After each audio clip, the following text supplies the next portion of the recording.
My name is Beth Hiley with Board Game Geek for BGGCon 2011.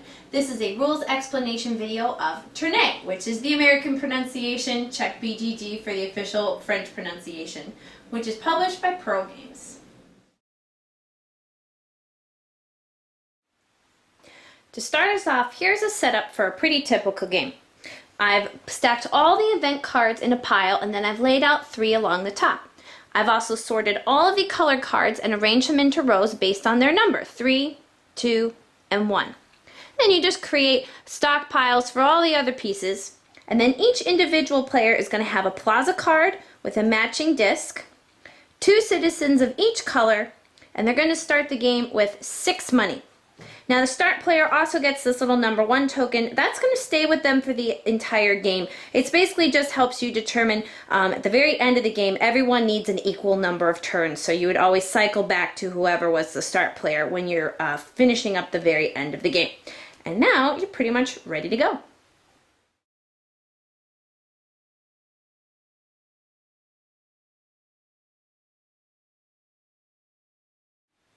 Now the very first thing that happens on your turn is you're going to build a card.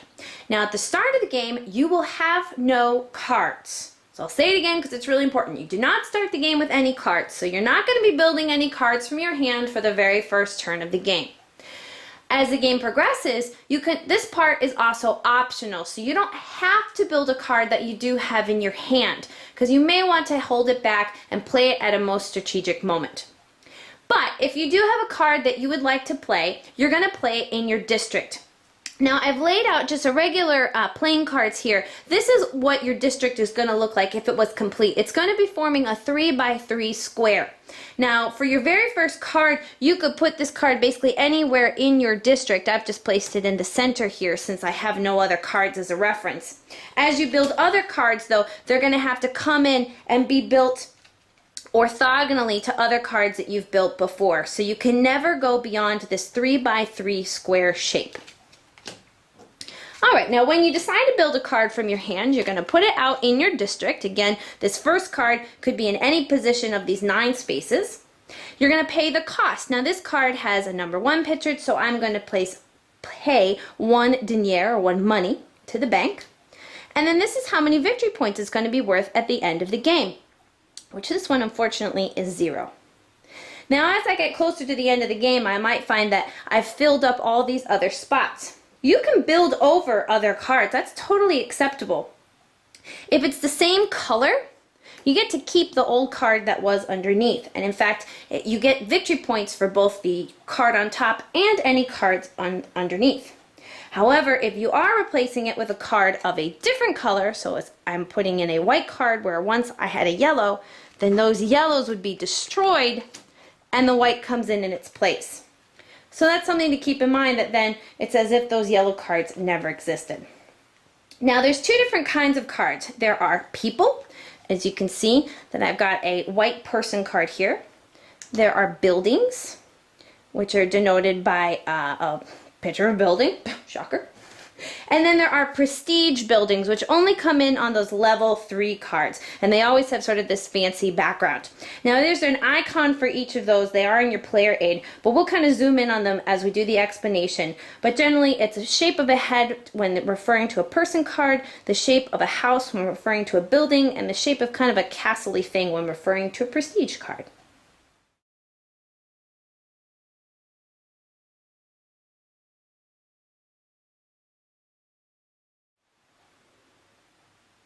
Now we come to the second part of your turn. So the first part was laying down a card from your hand. That part is optional. This part is mandatory. You are going to perform one and only one action. You have 5 things to choose from, and here they are.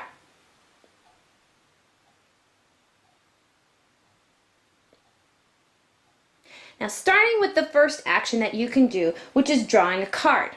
Now I already know from talking about laying cards down in your hand that you're going to have to draw a card first to then be able to build it in your district, in your 3x3 grid. So if I want to acquire a level 1 card, I'm going to have to designate a person to acquire that card for me. So if I want a level 1 yellow card, I'm going to push my person over to the side to allocate him to letting me get a level 1 card. Now in the rules it says you actually move it off of your plaza card here and lie it down. We found it was sufficient pretty much just to lie it down. Now if I want to have the chance to get a second level card, then I'm going to allocate 2 yellow people. And if I want to get a third level card, which are the special prestige buildings, then I'm going to have to allocate 3 yellow people. Unfortunately, I don't have 3 yellow people, but that's okay, because guess what? I can use other people's yellow people. So the blue player over here, I just kind of have a little setup for blue. I can use the blue player's yellow person. Well, that might seem mighty unfair to blue, but that's okay, because I'm going to pay him for his trouble, and I'm going to pay him 2 money to be able to use his yellow person. Blue cannot refuse this, unfortunately, so that was an interesting dynamic that you'll find as playing this part of this game. So if that were the case, I could now select from the number 3 yellow pile. Now, let's say I'm not quite ready to venture into the number 3 pile yet.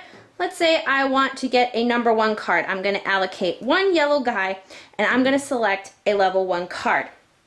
Now, if there was a card flipped up from around before, if I want to, I could just take that one. It might look good to me. Maybe I don't like the looks of that one. You always get a choice. So if you don't like the looks of the top card, or if there is no face-up card, you can simply put a top card on the bottom and draw the next 2 off the top of the deck. One of these you're going to keep, and one of them you're going to put back on the top of the pile as now the new face-up card.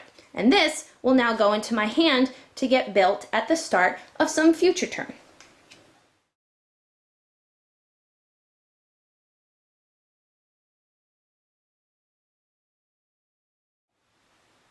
The second action that you can do on your turn is to activate a building.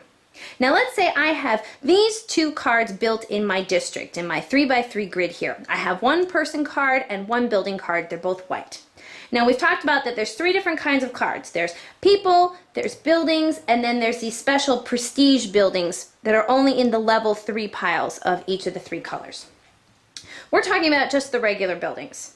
If I want to activate a regular building, I need to place one of my characters of the same matching color on that building, and then I get to activate that special power, which resolves immediately. Now, for example, this special power here says I get to pick a level 2 card of my choice, doesn't matter what color it is. Anytime you see that sort of gray color, it means any color of your choice.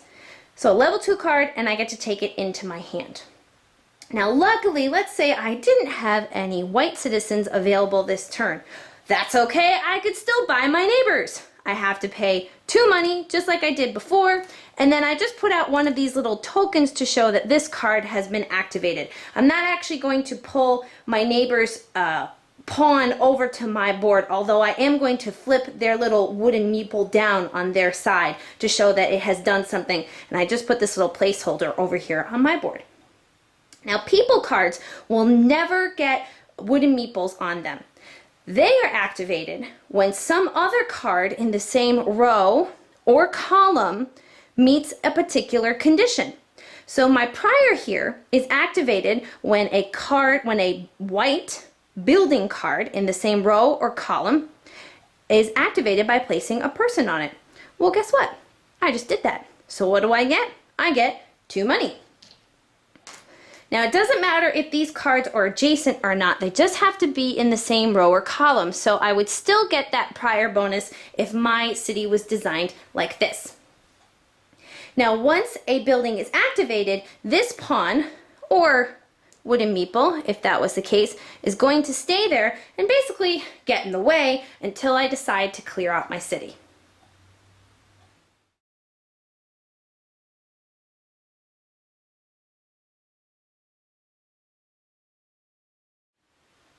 The third action that you can take is to combat one of these 3 event cards. Now, these are the event cards that we laid out at the beginning of the game. And they're just going to kind of lay dormant up there until you flip over one of the town crier cards when you are drawing cards from any of the 9 decks. There's one of these in each of the 9 piles. Now, we're going to talk a lot more about the town crier and the events a little bit later. But just know that when you see this card, all 3 of these events are going to be triggered. So if you want to prevent that from happening from you, you can use one of your actions to combat it. Now there's a cost to combat each one of these printed in the top corner. It's either a combination of men and money or just men. Now if you decide to combat this card here, which is going to cause you to lose money, you're going to have to allocate 2 white guys. Now once again, it looks like I don't have any white guys to allocate, but that's okay. I could still buy my neighbor citizens instead. So that's still available for this as well. If I can allocate that cost, I then take this card into my hand and it becomes a rampart, which is basically protection from future events. So this is just going to hang around until events come my way, and then I can use one of these cards to block an entire future event. So they're very useful. They're also worth 1 victory point or prestige point at the end of the game. Now the other cost of these is a little bit variable. As the town crier comes up, coins are going to be added to these, and again we'll talk about that more later. But my cost that I have to pay depends on how many coins are available on this card. So let's say this is the case. If I want to combat this card, I'm going to need to allocate 1 red guy, plus 1 money, plus however much money is now stacked on the card. So I would need a total of 2 money and to use 1 red guy. In this case, I would need a total of 1, 2, 3 money, plus the use of 1 yellow guy. And again, still permissible to use your neighbor citizens as long as you can pay for it. So the more coins an event card has accumulated, the more expensive it's going to be to ransom them off and to be able to then combat this event. Now anytime someone combats an event and gets the card as a rampart to use later on, a new event will immediately be drawn to take its place, so there will always be 3 events out for whenever the town crier appears.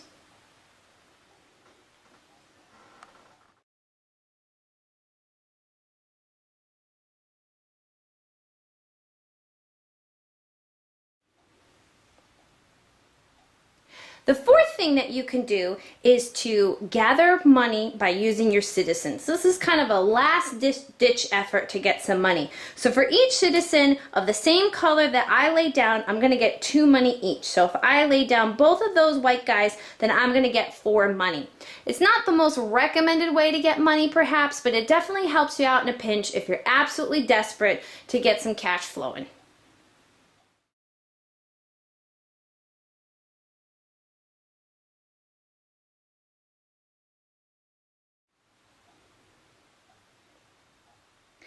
Now the last action that you can take is called gathering your citizens, and this is basically resetting your whole district.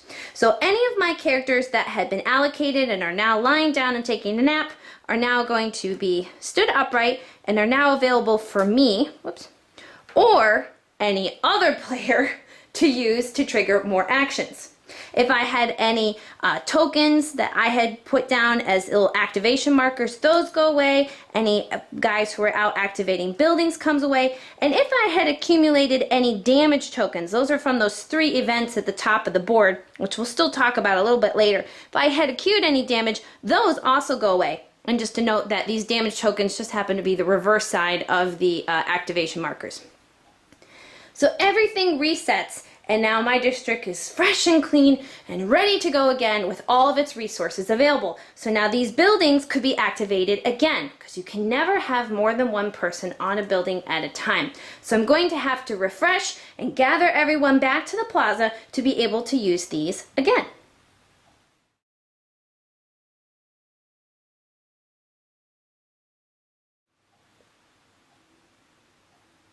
Okay, now we're going to talk about those event cards. You've heard me mention a couple times about the town crier and adding coins to these cards. Well, now we're going to lay out exactly what happens when these events get triggered.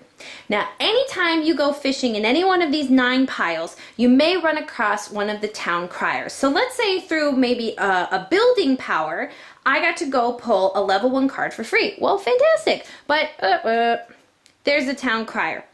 Now, before I activate him, I'm actually going to finish my card draw. So if I was supposed to get one of these for free, I'm now going to get one of those for free. Or if I had drawn one of those maybe as one of the 2 cards that I was supposed to get as part of a normal card draw, then I always still should get the choice of 2. So I'm going to draw a different one. and finish my selection for which one I want to keep, and then put the other one face up. So just finish your card draw before you go diving into event actions. Now this town crier is then going to be placed at a 90-degree angle under that pile, so he's not going to come back into the deck. Each deck is only going to be triggered once. So also one of the 2 end conditions that will help trigger the end of the game. Now anytime you see one of those town criers, the first thing, aside from tucking him under the bottom of the deck, first thing that you're going to do is add a coin to each one of these event cards. And then you're going to resolve each one of those event cards in order at the whole table together. Now, as event cards sit up there for a while, they may get triggered by more than one town crier, and they may end up with more than one coin on them. Now, the significance of those coins is how many times that bad event is going to hit you. So this event up here at the top means you're going to immediately lay down a red worker for each coin that's up here. So I would have to lay down 2 red workers. In this one, I'm going to lose money. I would lose 1 money for each money that's sitting up on top. And there's only 1 circle on this card, so that one's maxed out at 1. And this one is, I'm going to put a damage token on a red building or character card. And how many am I going to put out? I'm going to put out 2. Now, anytime we put out these damage tokens, which we've seen once before, we know they go away when you gather your citizens. But when any of these comes out on one of your cards, that card is now blocked. It can't be used, it can't be moved, and you can't use its special power. So basically these just get in the way until you decide to take that number 5 action to gather all your citizens. At that point, these get swept. Now again, just to reiterate, if you want to avoid any of those negative actions from happening to you, you can combat that action by paying out the ransom on your turn for any one of these cards. Now it is worth noting that there are a handful of cards in this deck that are actually helpful to someone who has the most of a particular color. It actually will reward them with money. So if you feel like, oh, this power seems kind of good, there are a couple in there that actually are beneficial, although not for everyone at the table.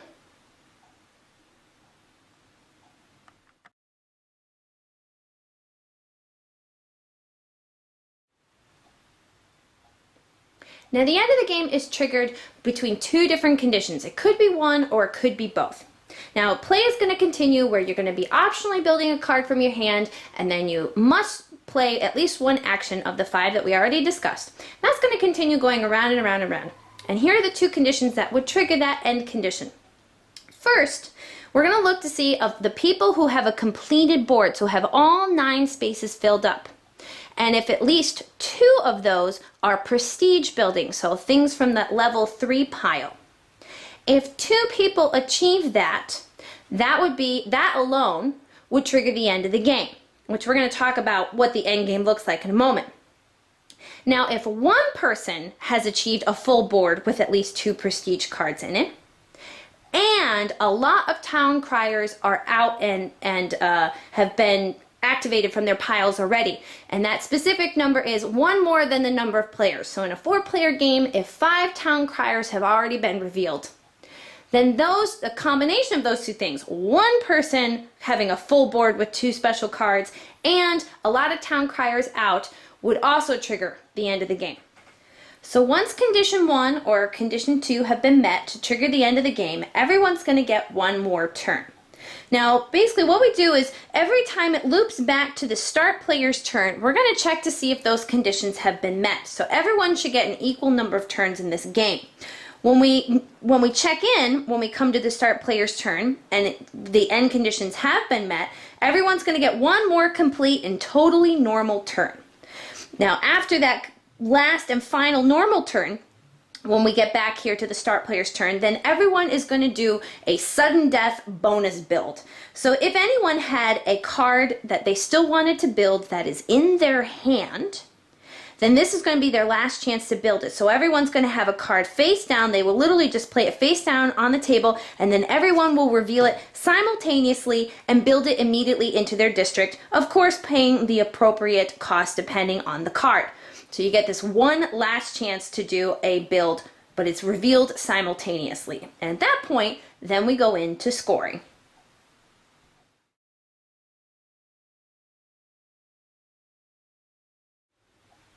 Now once you've finished that last sudden death bonus build, you're now going to calculate the points. Now this little organizer that we've been using the whole game that had the colored cards and the event cards on it is coincidentally also a scoring track on the opposite side. So just flip that over. Everyone's little pegs to help them remind them what colors they are now become their scoring chip.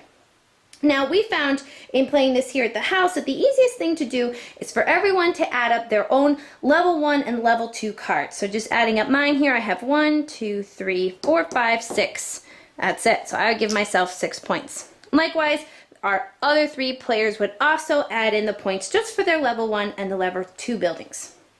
Now the reason we hold off on our level 3 buildings is because everybody is going to get some points. But the person who built it is always going to get more. So for example, if someone had built this church, which is a level 3 white building, let's say it's me, I get 4 points for each set. I have one of each color of the same level. So if I had a level 1 red, a level 1 yellow, and a level 1 white, I'm going to get 4 points for each set that I have, while everyone else is going to get 2 points for each set they have. So I'm going to be looking in my own district to find those conditions, while the other people table are going to be measuring that in their own district. In contrast, here's another one that I'm going to be awarded points for white buildings and yellow buildings, and everyone else is going to get a lesser amount. So we calculated all the value for my prestige buildings first. Then we can go around and calculate any of Blue's prestige buildings and so on around the table. And the person with the highest points wins. Don't forget, if you had any Rampart cards, those are event cards that you combated to draw into your hand. And hopefully you get to play those reactively when a town crier is activated. Each one of these is also worth a point. They actually remind you by having a 1 point pictured here as well. So if you ended up with any Ramparts, make sure to count those as well. So that's a rules overview for Tournay. If you have any further questions or clarifications, you can check the rule box, or you can also check the forums on BGG and enjoy your game.